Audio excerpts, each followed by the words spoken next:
Welcome back to What Arty Noobs with General Disturbance. This is the M12. It's the Tier 7 American SPG.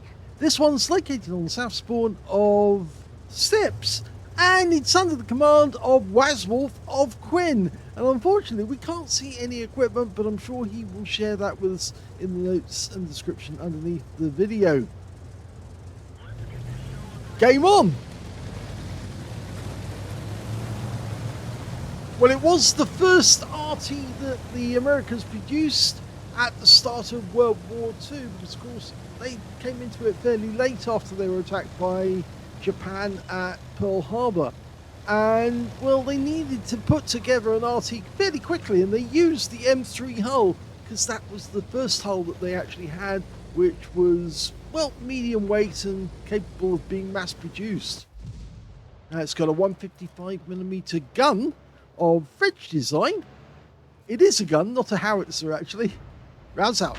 Oh, close. 18 hit points from the splash.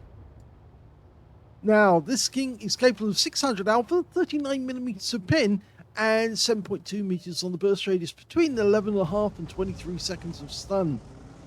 You only get a limited number of rounds. That's a big problem with this Arty, because it only carries 20 in total. But in actual fact, they did actually have another vehicle that would actually go around with the M12s called the T-13 cargo carrier. And basically, it's the same vehicle, just without the gun on top. And that would carry all of the ammunition that the M12 needed. Now, 74 of them were sent overseas into Europe. And they were used in batteries, and they were very effective actually. They called it the door knocker, because literally if there was a bunker or a concrete fortification, they could literally just fire the round onto the emplacement and knock on the door and blow it away. In fact, that happened quite regularly. That's a direct hit for 201. In fact, there are pictures, in fact video, of an M12 being used in direct fire mode on an enemy target, and you can see the bunker in the distance that the M12 was firing at.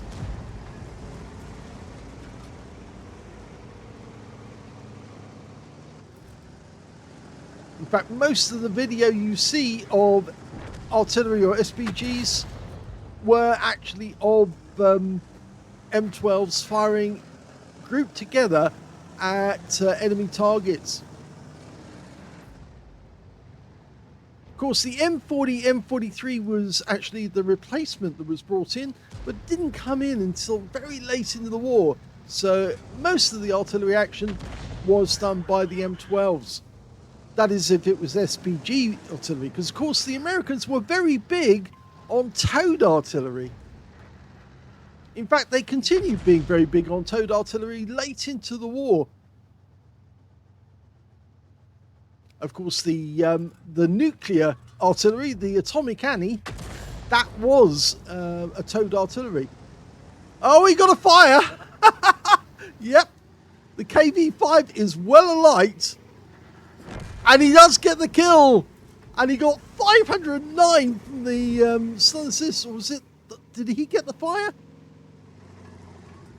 I'm assuming that he did, but it might be that he didn't actually. Somebody else set fire to it, but because the guy was still stunned, he actually picked up the assist.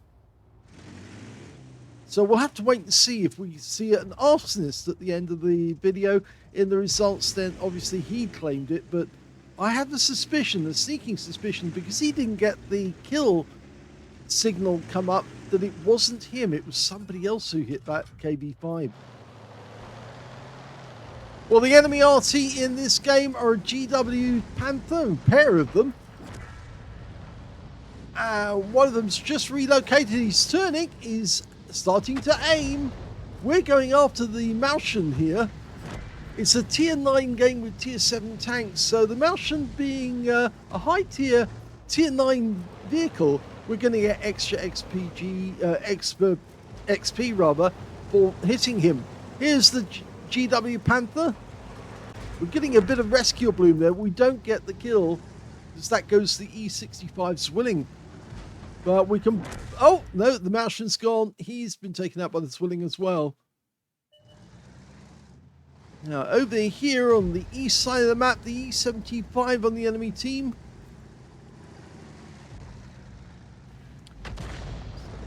From Zeke.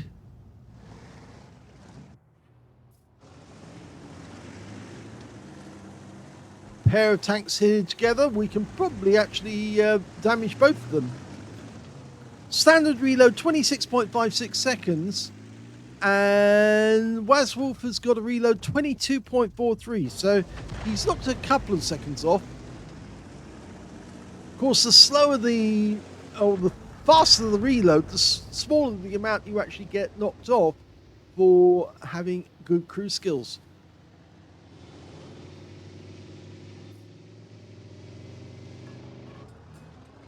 Well, he thinks he's going to come to that spot, so he's going to dial in on that spot. And the Leopard prototype pops up. He's exactly right. The Leopard loses 109 and gets stunned for the process.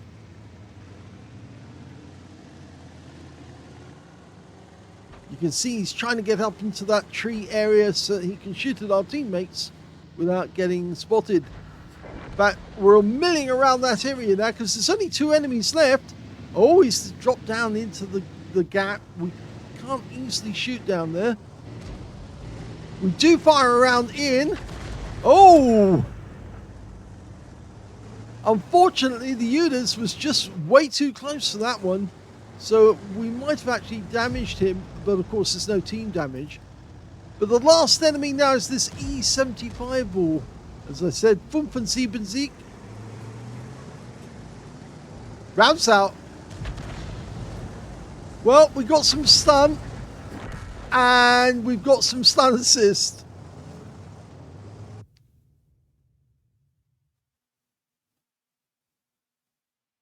Here's the end of battle stats, and that was an ace tanker game for Wazwulf of QU1NN in the M12.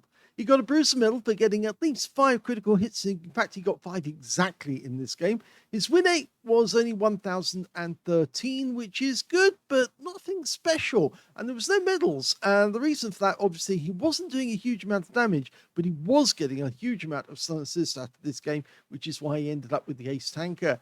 But look at the team score, we can see that he's way down the table. The top score being the Udas 03, the guy he actually stunned towards the end of the game. He got a Confederate and high caliber for 4,855 hit points of damage from that one. Second highest turned out to be the Martian on the enemy team, 2,937, followed by our contender, who picked up a steel wall in 2,627. Wazwulf only got 865 from that game, which is fairly low for an M12 because you can punch those rounds out quite quickly and get, well, I'd say a reasonable amount. You can get about 200 to 300 hit points from each shot, which means that if you fire, say, just 10 shots, you're looking at about 3,000. But you see, Wazwulf wasn't actually trying to get the damage. He was trying to get the stun, and it worked out well for him. When you look at the kills, you can see the E65 Zwilling, one of the new tanks, managed to get 5 kills out of that game. 2 kills went to the contender and the SP1C. And you can see that Wazwulf didn't get any kills at all in the game. Only 4 players on the enemy team actually managed to get a kill at all.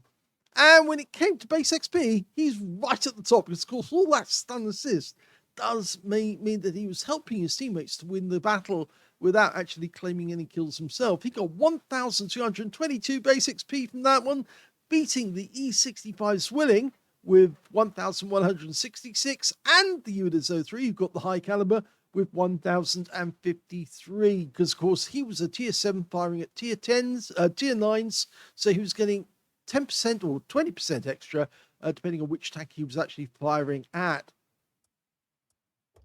He fired 13 rounds in that game, so still had 7 rounds left at the end. He had 4 direct hits on the enemy, but none of them penetrated, but he did get 11 splashes. Only 865 hit points, all of it at more than 300 meters. Damaged 6 of the enemy, didn't get any kills, but somebody else must have got a better performance to get either a Confederate. And if we check here, we can see the contender got a steel wall. The Udas got the Confederate and high caliber. The Zwilling got the Biscuiches for killing the Arty. We look at the UNAs, we can see he's got 8 and 1, so there's a 7 difference. That's why he got it, not Wazwulf. Going back to the details again, we can see that he managed to get 3,499 hit points of stun assist off 9 stuns, and that was worth an ace tanker, because all that help he gave to his teammates really did pay off. He earned 145,222 credits for helping people to win a game, and including 105,000 as a mission completion bonus, and 4,582 experience points out of the game as well. Yeah, so it does pay. If you can hit enemy tanks and stun them long enough for your teammates to actually get damage on the enemy, you pick up masses of assists, and of course that pays off with an ace tanker and a huge amount of credits as well. So well done there to Wazwulf, proving again that the M12 is very effective. If you enjoyed that replay, please give it a like, and thank you for watching.